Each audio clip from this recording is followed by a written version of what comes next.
Thanks very much, Rene, and thank you, welcome, and good morning. Some of you may know I've been here before. My profession is journalist, although I also work as a forensic computer expert. My background is in physics, so the advantage I see we have and the problem perhaps they see is that I know the technology and can try and help explain some of the things that have been behind closed doors for decades. My talk was going to be, can societies manage the Sigint monster? The revelations, the understandings of the scale of bulk surveillance that Edward Snowden has brought to our attention. But in this week, at this time, we are yet again forced to confront the appalling evidence of its failure. Years after these programs were introduced and enhanced in the wake of 9/11, in Boston, New York, in Texas, in London, in Copenhagen, and in Paris earlier this year, the mass surveillance and analysis of data simply failed. Nothing kept people safe. So the question is not just the trade-off, as alleged, between privacy and security, which I think a look at the technology properly rebukes, but whether by bringing an understanding of their technologies from outside their secret world, we could be safer and have more privacy and security and integrity at the same time. The issues we face are the secret but now disclosed trend towards collecting everything that is accessible on digital communications, set against privacy. The proclaimed goal of taking everything, and yet never explaining or justifying the proportionality required by the laws of human rights. The effectiveness is presumed by the reach of what they do and the power of their computer systems. But what hundreds of people and their families in Paris saw this weekend was a gross system failure. And it gets worse than that when you start to look at just some of the details of the systems we can talk about here. I'm going to start by making this personal. Anybody got a data connection live? Put your hands up. Who's got a data connection live? One or two? Yeah, of course you have. And where do you think your packets are going, and how many people are getting them right here from this particular room? We'll come to that. The technologies that are disclosed by Edward Snowden appear opaque, but actually, if you're technically trained, they are familiar and easy to understand. And in this context, and looking at some of the particular technologies, we can do privacy and security. We can defeat the fallacy that more security means less privacy. Did you need something?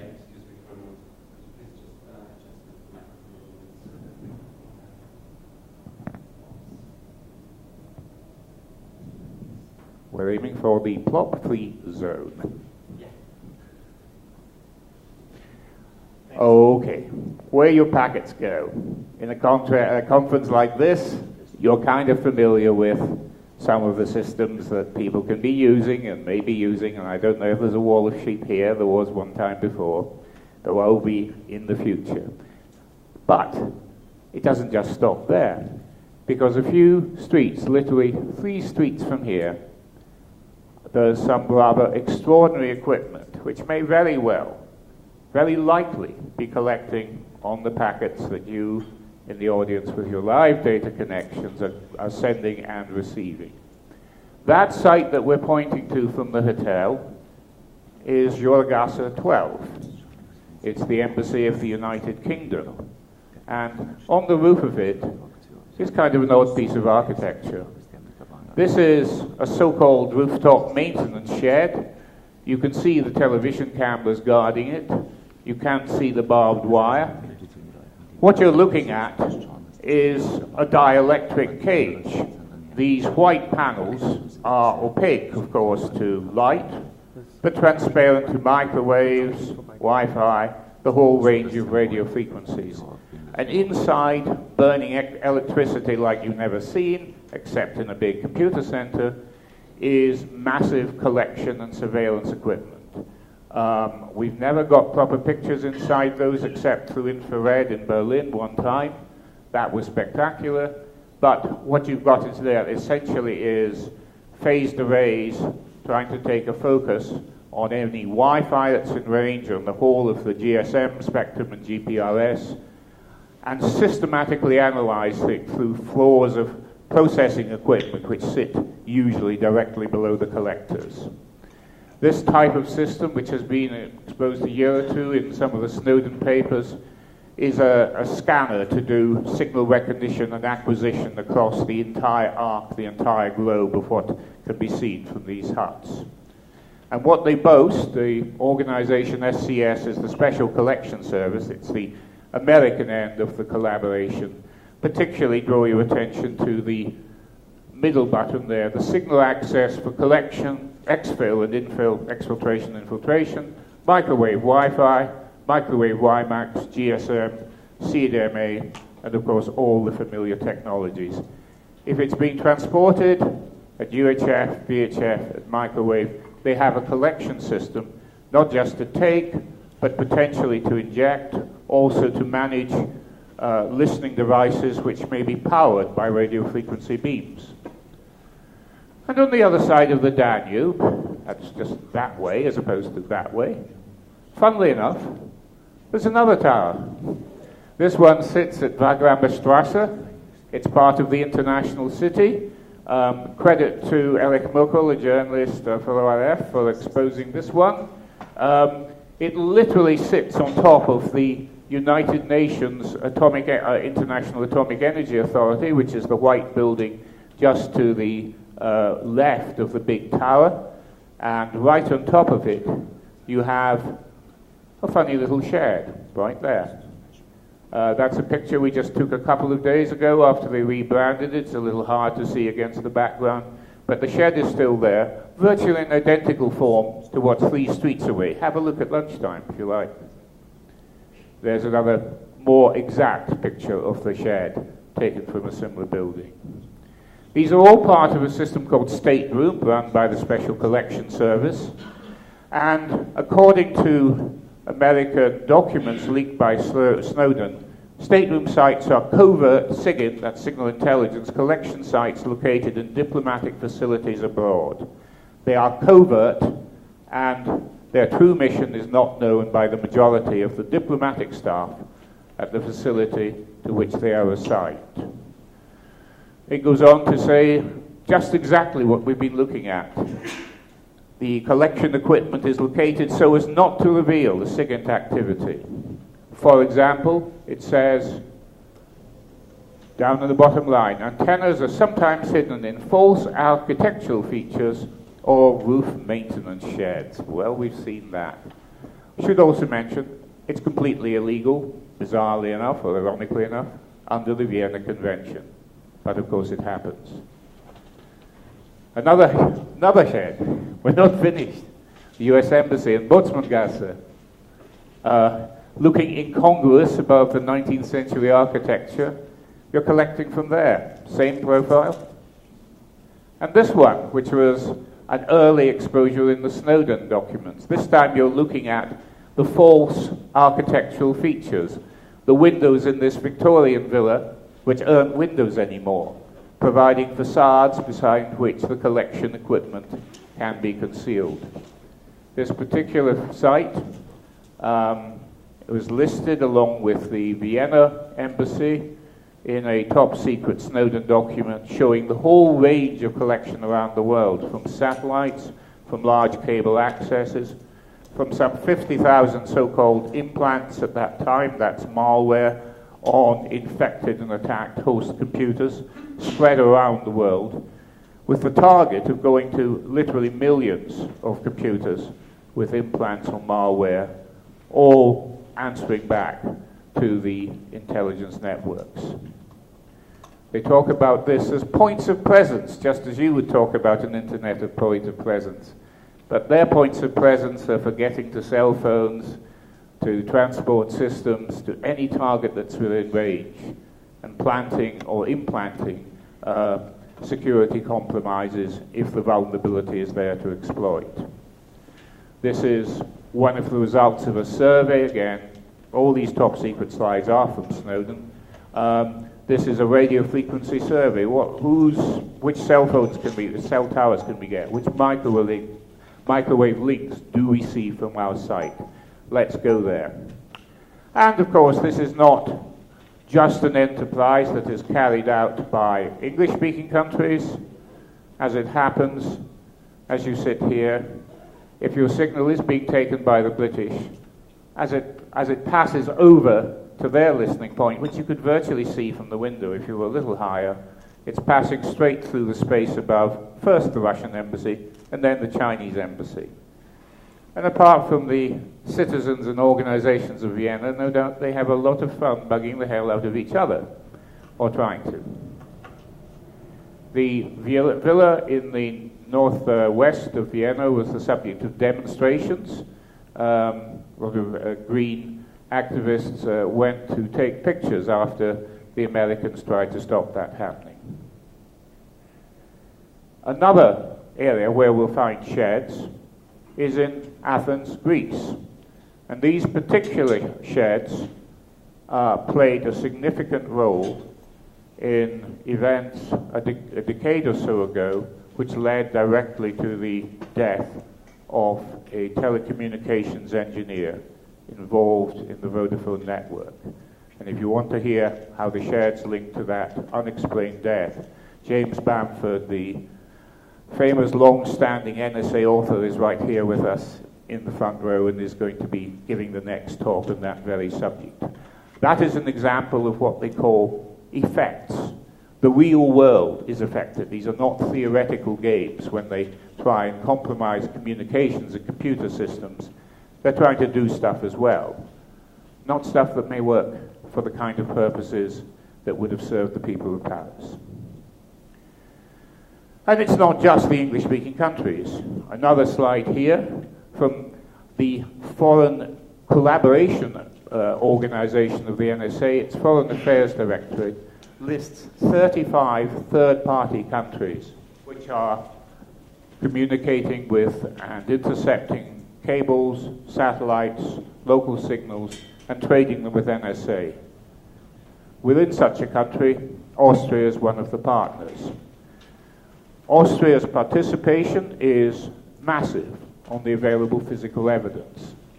This particular site, Königswarte, I hope I said that right, is about 50 kilometers east of here down the Danube.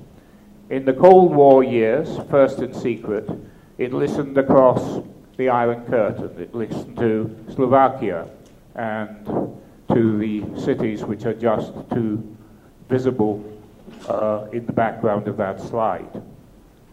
It's been massively expanded. Sorry, Bratislava was what I was trying to think of. It's been massively expanded and repurposed in the years since 1990. A whole array of satellite antenna tracking and intercepting commercial communication satellites. It's part of an American network called Rampart A, in which, according to the slide, the partners access international communications from anywhere around the world, ready to support your intelligence gathering. And a very important top secret at the top there, most Rampart partners work the fiber projects under the cover of an overt ComSat effort. What they're saying there is that folk like us, James, myself, techies like yourself, recognize a satellite listening station when you see one. Because if it's government, if it's this big, and it's not doing broadcasting, it's doing Sigint. But finding out where they access the fiber optic cables and take data in bulk is much harder because the cables go underground. Some of my Austrian friends believe that their government isn't doing fiber. I suspect it's because most people in the Austrian government wouldn't know. Another top secret, summarizing what we are after with our third-party relationships, contains this rather revealing comment at the bottom that for a variety of our reasons, our relationships are rarely disrupted.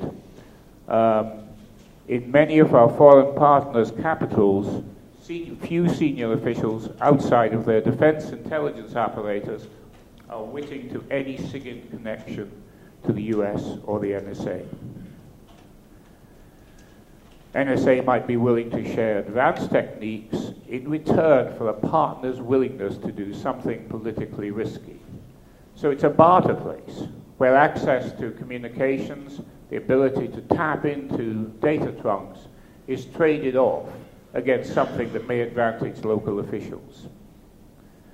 The data flows from Austria to a European technical center, so-called, in Wiesbaden in Germany, where 27 separate countries pour in the data they're intercepting from their networks. It goes from there to, not directly to NSA headquarters, but to what they call Site C, a secret site to the north of the headquarters, the Columbia and Maryland. And this is also where all the data tapped off American networks, American domestic networks, flows in. So you're looking at one tentacle of a massive international collection system. How are you feeling, Owen Jet?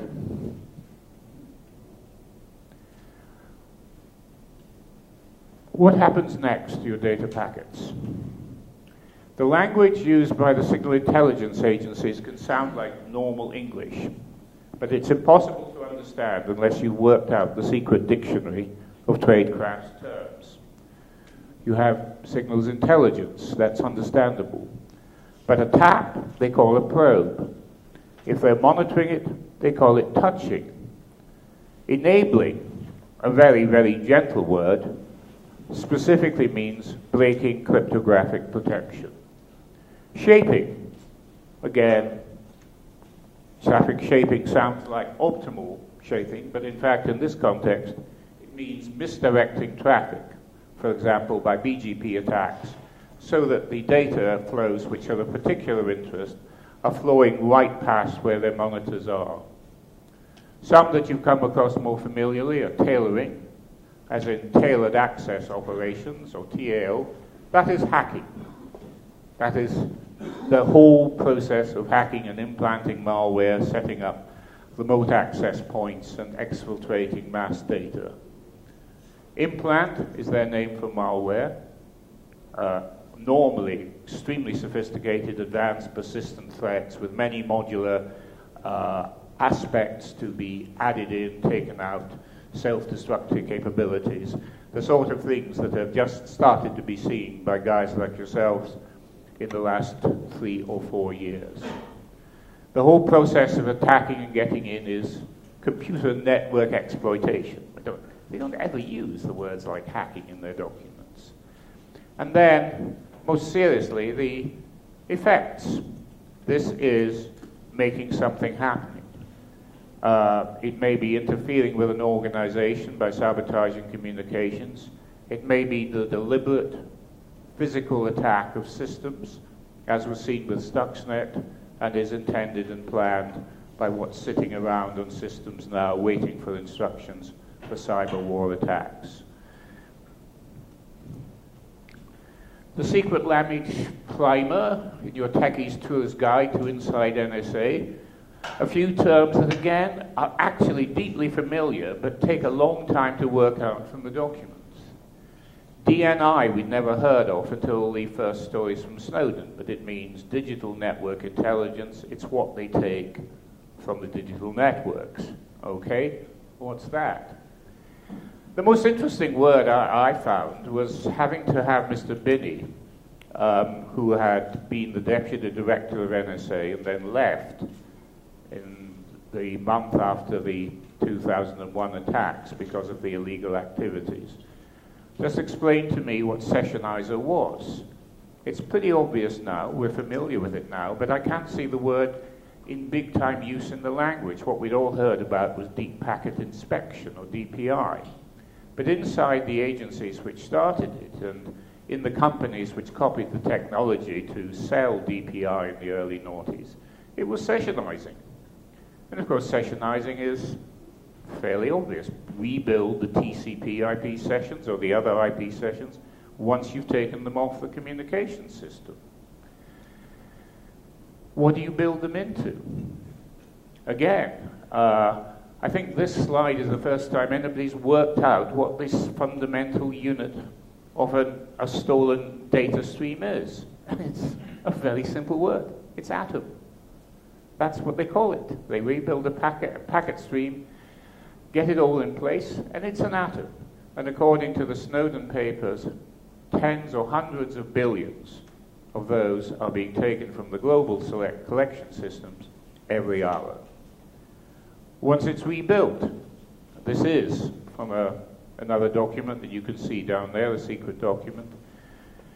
The metadata that's in the packet, which isn't just the header information, the port or other destinations, but other selected data that they regard as relevant, is parceled together in an atomic Sigint data format and prepared for massive long-term storehouses so that it can be re-accessed in that form. If the selection systems want the whole of the contents of the sessionized communication, it's sent through massive fiber transports itself using the sessionized output transport format. And when the databases are built, according to many of the documents, they are addressed by a query-focused data set, a QFD. Has anybody heard the term QFD in their professional business? Anybody at all? I wouldn't think so, and yet this is a highly technical audience, and it doesn't sound like a very strange term. It's just, we've never heard it before. What does it mean? Looking at the papers, and with the assistance of my partner Matt, who's a coder and a techie who has helped me with many of these things, as far as we can see, it's a part of a standard database programming approach, which is extract, transform, and load. You've got the bulk data, you know that you want to take some elements out of it and put it into a database format. You create a QFD. And they have hundreds of QFDs for pulling out bits and pieces from the data stores. The technology to steal the internet has been putting stuff together from many different sources, being developed, as you would expect, since the early 1990s. The original systems, which sessionized at a sort of T1 rate, I'm told were in place by 92 or 93. Very, very simple, very, very slow speed compared to what's around now. But in fact, the lead was then taken by an outfit at NSA called the Sigint Automation Research Center, SARC, and that was actually led by the man who 10 years earlier than Snowden also became a whistleblower, Bill Benny, the guy who's going to be here on tomorrow night after the showing of his film, as I understand it. And his outfit developed the first sessionizers. They were cover named the P25 and P26, which apparently meant nothing at all. It was more of a joke at some of the higher-ups who wanted to know what the P1s and P24s were. This system sessionized at an OC3 or STM rate at 155 megabits a second and was the basis for the first deployments of monitoring the internet, a system called Grandmaster. The main places in which this turned up famously was after the code was given to the Israelis, and then Israeli engineers who'd worked in their signal intelligence outfit called 8200 showed up in companies called Naris and Verint with sessionizers, which were then sold back to NSA and found by an AT&T engineer in San Francisco in 2006, leading to the first awareness that something very deep and dark and substantial was going on in the internet. NSA's name for this system appears to be Wealthy Cluster, but we just call it DPI, or we've been led to call it that.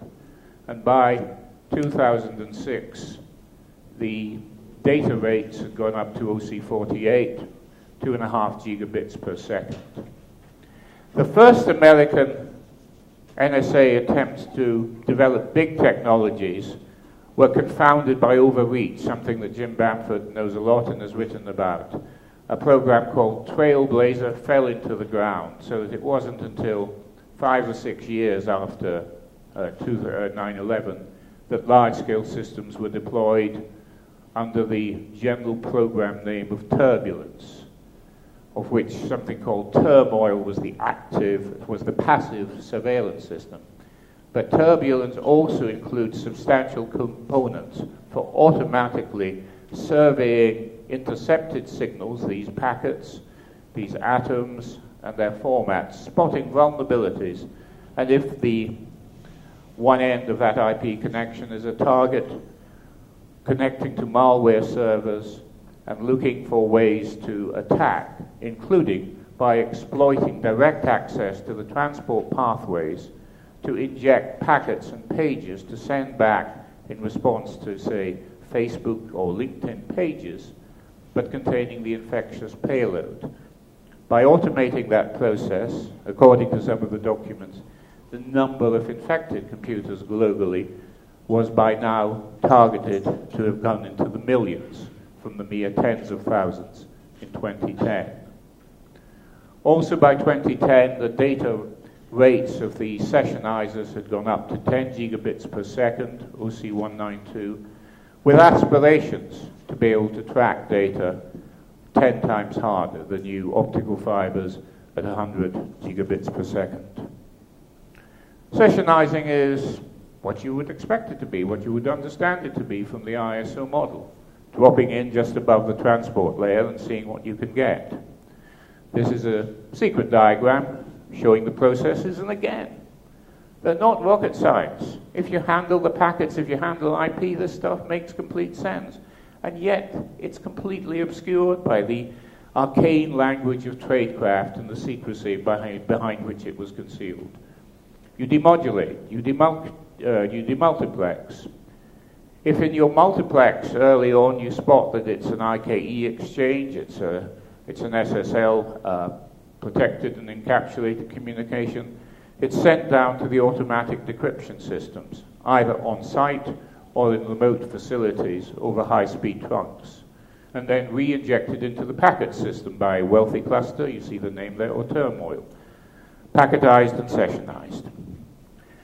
A more advanced system called Deep Dive retains the entire data stream potentially for 3 days, so advanced analytics can go across that recursively in order to pull out the data, and then processing it in the same way and with the same formats. And retrospective searching therefore becomes possible with vast databases, but again, they're using the same tools, MySQL, Hadoop clusters, MapReduce, all the stuff that big data engineers have been using for many years now. This is the advanced processing. It was used and is used in the British Tempora system, which was mentioned early on in the Snowden revelations. But this is a broken system, as last weekend showed. And the roots are astonishingly historical.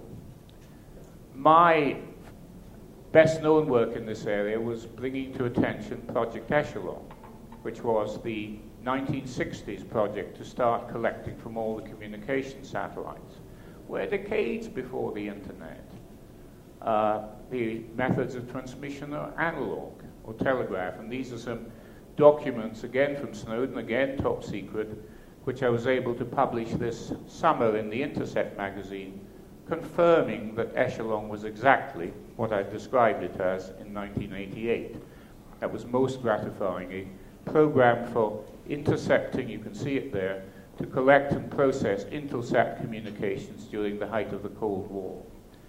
Again, you see the extraordinary mispurposing of this intelligence empire.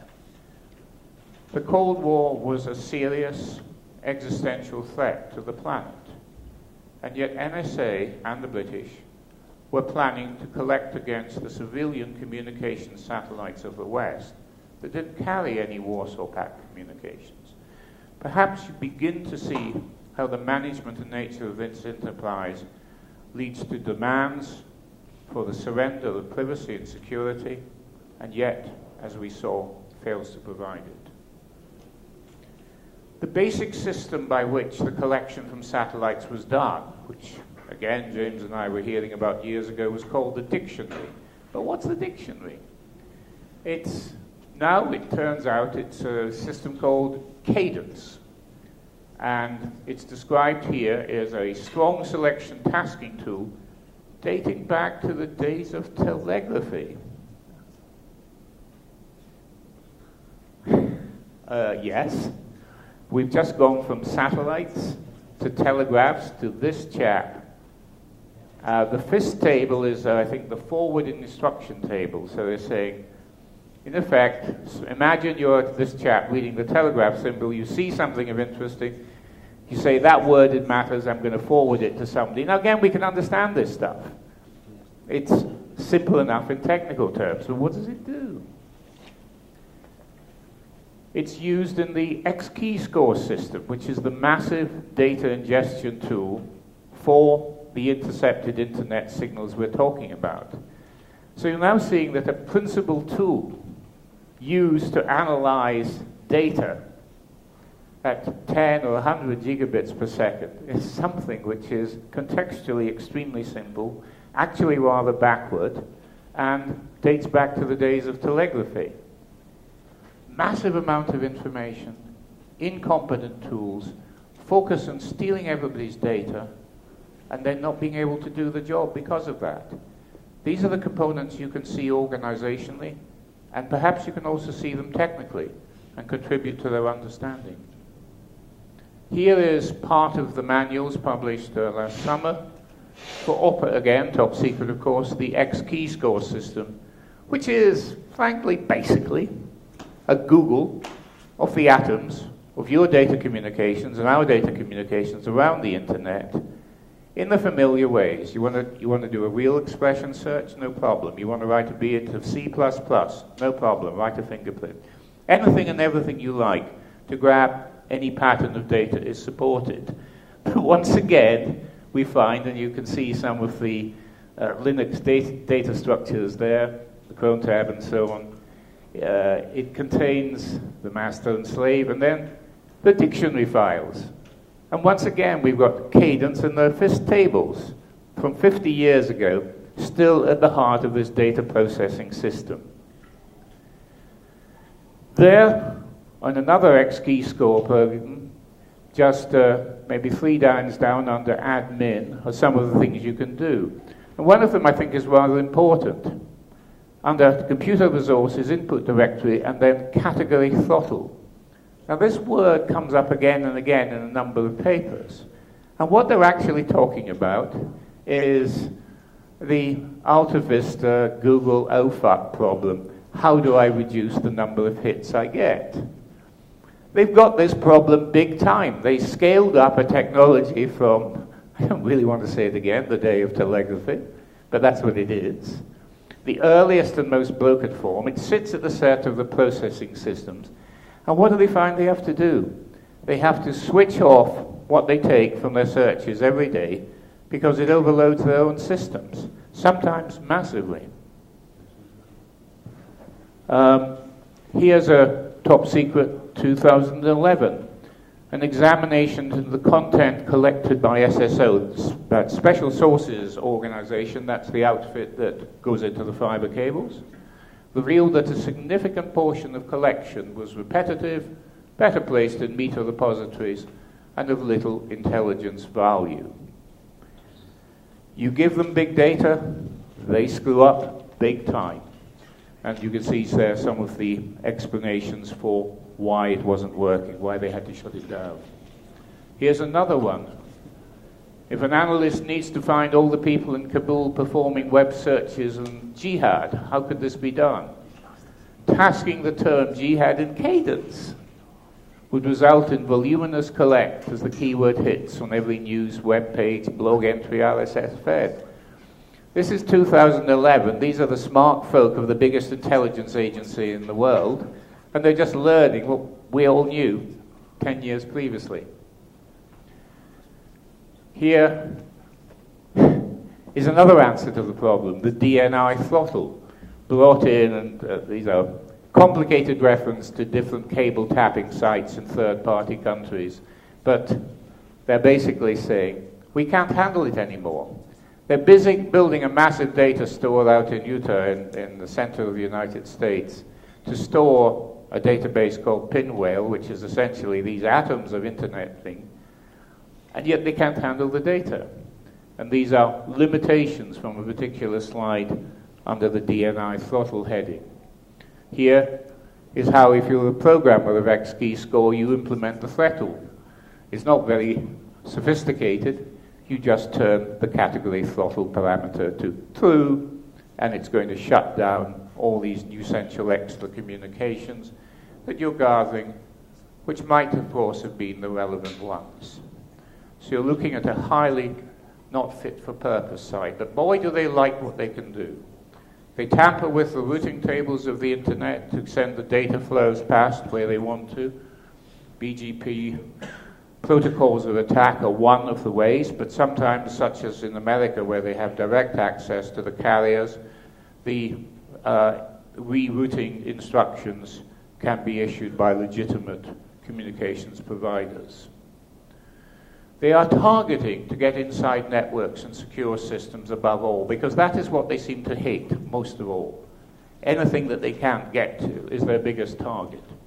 So these are a list of British top secret operations to get into mobile communications. Who's on a proxy system here? Anybody using an internet mobile proxy? There we are. Well, of course we all are if we're not Austrian. They want into the GRX systems, which handle mobile roaming of data. They want into the gateways, and they want into the billing clearinghouse accesses to see what they can do. This particular operation targeted Belgacom, the Belgacom communications provider, and right there in the attack tables you can see the autonomous system number 6774. Look it up if you work in this area. You'll find that it's the international roaming facility of Belgacom, massively attacked by Britain's GCHQ. It's not in the Middle East. It doesn't support terrorists. That's what they spend their time doing. They also attacked a German satellite provider, Stellar, and in this context used their ability to map into the internet to see just how far they'd got inside to its autonomous systems and its linked networks, and the results are frankly horrifying. This diagram about getting the Sigint is taken from NSA's treasure map, which is their essentially global strategic map for cyber warfare. And in this particular diagram, if they have collection, then they have a red marking inside the autonomous system symbol. If they can get to the link, that's also shown. You can see just here on the left that they not only have ownership of both nodes, both systems, but access to the communications between them. And yet they still didn't do their job. It's extraordinary. Most of these systems on this diagram, which includes 8 European autonomous systems peering with the German company Stellar, are shown as owned and access points. That's a great achievement for getting to steal data, but it didn't stop Copenhagen or both events in Paris. And this is Paris. That's the US Embassy. And that is not a Louis XIV piece of architecture.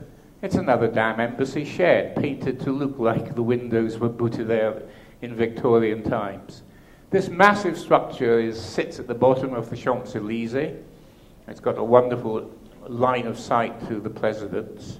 But apparently, as President Obama said this weekend, no line of sight at all into the people who did so much harm on the city streets this weekend. What they collect from Paris, WikiLeaks has recently published in a separate set of leaks in the top secret global Sigint highlights. They're targeting top officials, trade negotiations. They're not targeting what really happened.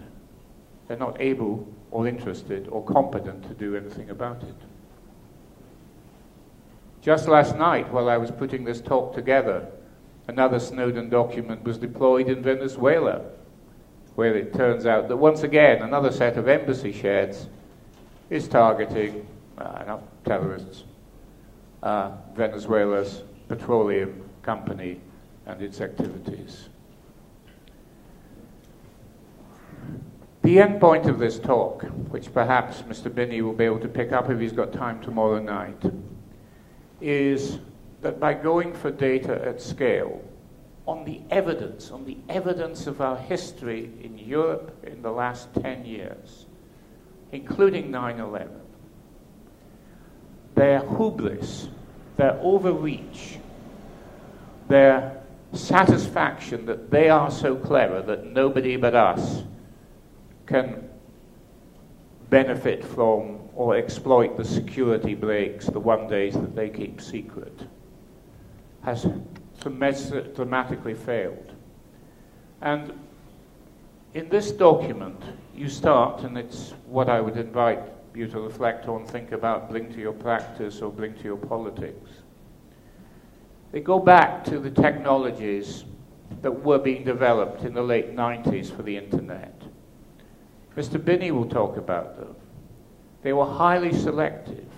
They were directed to throw away early at the points of sessionization that which was not useful. And here you see some notes of NSAers going to Bad Aibling in Germany in 2006 to see what the Germans are doing. The Germans were still using code that the NSA had given them in '99, which was restricted, ensuring that analysts, for example, cannot view protected German traffic, protecting civil liberties, discarding stuff. And they also give us a clue that if the walls of secrecy are lifted and sensible technologies applied, there is a way of making the security-privacy trade-off not a zero-sum game. By throwing away as much data as possible intelligently at the sessionization or collection points, you enhance the value of that which is retained. And this is referred to just at the bottom, that the turmoil system can scan and make judgments at the packet level prior to any sessionization. I can say this before this audience, try and say that to any politician in any of our countries, and they'll think we come from the planet Mars. And yet, in this technological context, if there's one thing I ask you to take away from this talk in this context, could this work? Could you bring your knowledge or ideas of security systems and protocols to this problem and say, and ask and tell colleagues, is there an answer to making privacy protections and the integrity of communication systems better, while also, and perhaps as an effect and as a result, enhancing all our security and making it clear on technical, evidence-based grounds that privacy and security do not trade off against each other, but work. In that way, perhaps, society can repurpose the Sigint monster. Thank you.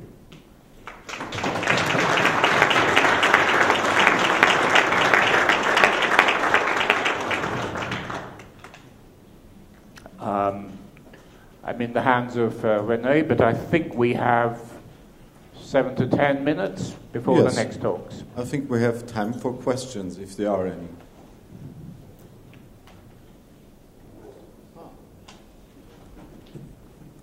Good morning, and thank you. You mentioned the problem with the sheer volume of data. Don't you think it's just a matter of time that they solve that problem? The sheer volume of data on the evidence appears to be the problem. I mean, hey, I'm a journalist. I like getting as much data as possible, but I've also had to get dirty with big data and realize that simply finding that which you want to really need is a major problem.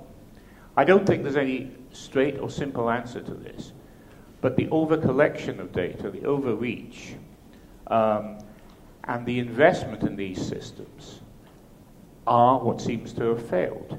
If you look at the records of the investigations of Charlie Hebdo, the Woolwich killings in Britain, New York, the Boston Marathon attacks, in all of these cases, these people were on the radar, but the resources were all put into the technical collection systems and not into the old feet on the ground, follow people around, do the long-term work of trying to cultivate human agents.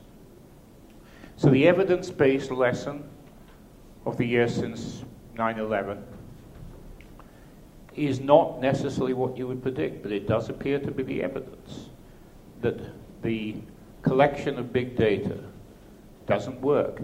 The French introduced a new surveillance law this summer to massively increase their access to data and communications. And yet, you see the result. Thanks. Another question?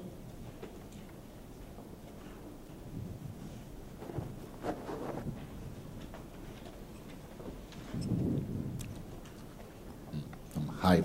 I spent my last 5 years at ENISA, the European Security Agency, or whatever you name it. And I ran away, really. I could not accept as an European citizen that the EU has done any move against GCHQ and NSA from a state perspective. Do you think this will change? If, how, and when? The question is whether, as I'm saying, just trying to follow you, whether the EU will act decisively to limit collection systems. I am fearful. We first addressed this, I think, in the context of an investigation in the year 2000 into the echelon system, which I was asked to lead, and then they spent another year checking to see if I was right, and concluded I was. There was then a massive number of proposals to enhance security, protect cryptography, and restrict access to that which was proportionate. They were all passed by the European Parliament on the 5th of September 2001. And we know what happened next. The problem almost is not so much the techies or the institutions, it's the media, it's my profession. Because every terror attack is interpreted in the most simplistic way as justifying extraordinary measures, military attacks, more domestic surveillance, and not in a politically mature way of actually trying to build security. The results are devastating in terms of the Middle East, in terms of Europe. You have to see it in that whole context. But we're probably going to see that the blood on the streets of Paris, like the blood on the streets of New York and Washington, Boston, will be exploited to demand more military reprisals and more surveillance. So there was catastrophic failure of the political institutions to have an educated, mature, long-term response to what is seen and reported. That is a problem, and I wish I could be optimistic, but I'm sad I'm not. Any more questions? Okay.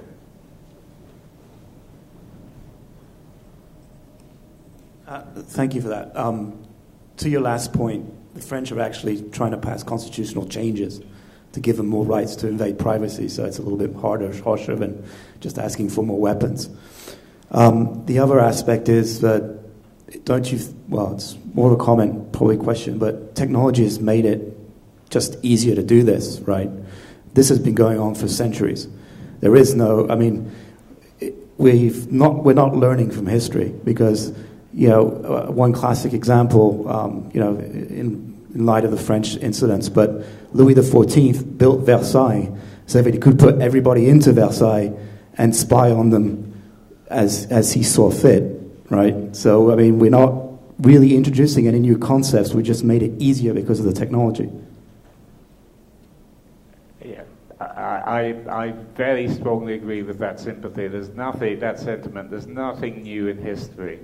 And the tendency of rulers to overreach goes back to before biblical times. But can we learn? We learn from history that we don't learn from history. Well, that sounds like the best epitaph to the end point of the talk you could give. So, I think we're out of time. Thank you again.